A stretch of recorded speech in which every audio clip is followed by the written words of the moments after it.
What's up, Iggy? So, he's on my last video. I was talking about Infinity Wars and how Mark Ruffalo could have revealed a really big thing about Infinity Wars. But to be honest, that wasn't really much of a spoiler to me. We already know that people are going to die in this movie, and it's going to be extremely sad for people who are really attached to those characters. And we've been with those characters for so long. So, because what Marvel did with like characters like Spider-Man and Iron Man and just those and the Hulk and like etc. So like they made us know those characters and their backstories inside out. Like Spider-Man was made so like we saw the Spider-Man movies with Tobey Maguire so long ago, and what they were doing then is like they're trying to get us to know them in and out. And so now that they're making Spider-Man join Avengers and stuff, and so one of the interesting things about those movies was like in the second one they made a reference to Doctor Strange, and that was a really cool Easter egg. And like Doctor Strange was being made then, and now it's made, which is really awesome. So Marvel knows what they're doing, and so they just wanted us to get to know them in and out. And so today I just want to talk about Thanos. This is like Thanos and how powerful he could be, and also the movie is. There's so many characters in this movie. Usually they're like 4, 5, 7 or something. And there's gonna be so many characters in this movie, and like they even they haven't even made like references for some of these characters. Like I know that MODOK is gonna be in this movie. I don't know how like and stuff because like they haven't even made any references that I've seen yet for MODOK, and I would think that they would have, like, MODOK would have something to do with Arnim Zola from the scientist who was in Captain America, who was helping the Red Skull and stuff. For any who do not know who he is, like, I do think that I did make a video a long time ago about Arnim Zola coming back as his, like, robotic monster thing. And the Red Skull is not actually dead. He just got transported to another universe, not universe, or like another part of the galaxy. Because if you remember in the first Avengers movie, Hawkeye pointed out that the Tesseract was just to teleport you to the other side of it's a doorway to another place. So the rest all just got moved, and yeah. So I'm gonna move on to like how powerful Thanos is and stuff, and some stuff about death. Okay, so like I know you might be thinking at this point, why am I showing you this?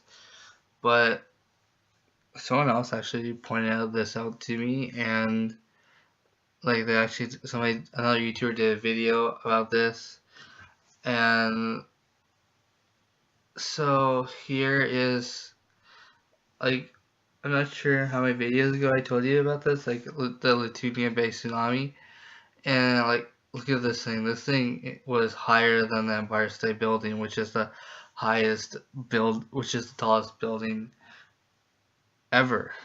And this tsunami was bigger than that.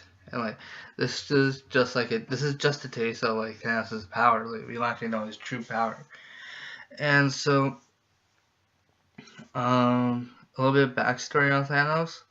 Like maybe part of the reason why he's like this is because if you do not know his backstory and like his history and stuff and like all the stuff that he's done, like when he was born on Titan, he was actually deformed from all the from the rest of his race, and that made him really upset. And so he was just looking for power to take over them, which is what he did. He killed off his entire race, and he started with his mother, which is kind of interesting that he would start there. And yeah, so he has brothers and sisters. Here is Star Fox from Guardians of the Galaxy. This is a really big thing here. And Star Fox was Thanos' brother, and I think it's possible that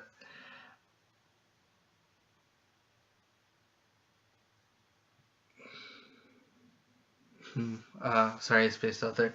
Yeah, so Star Fox from uh, Guardians of the Galaxy was his brother, and that's a really big thing. And like, he has more brothers and sisters, and I'm not sure if he killed them off. And so, yeah, I'm gonna move on to deaths and stuff. Okay, so Thor Ragnarok will be bringing a lot of stuff for Infinity Wars, and it's the end of like Thor's world and stuff, and like he loses his hammer. Um, like there will be somebody in Infinity Wars who I think is going to bring back the hammer for Thor somehow, because like Marvel finds some loophole to do that, and like so Hela, who is played by Kate Blanchett in the movie, like she'll probably be coming to Earth, maybe with Thanos or something, because like Thanos and Hela have this really twisted relationship where like is boyfriend girlfriend kind of thing, and Thanos just wants to please Hela. Take note that Hela is a god, like she was born as a god, and Thanos was kind of a titan, but he used the power of the cube to turn himself into a god, and so like he's not a true god here, so he only made himself into a god, so and Captain Marvel actually convinced Thanos somehow that he had drained the cube of all its power somehow, and that's when Thanos discarded it, and maybe like that'll give the Avengers the chance somehow to uh like take all the power away from Thanos and make him a Titan again, which can be stopped, and like that's pretty amazing in itself. And I'll see you guys again tomorrow, maybe. Like, some stuff is happening for me this weekend that I might not be able to do a video for tomorrow or something. I'm not even sure if I can do a video on Friday or Saturday even, so I'll see you guys then. And I'll see you guys the next day kind of thing. Thank you guys so much for watching.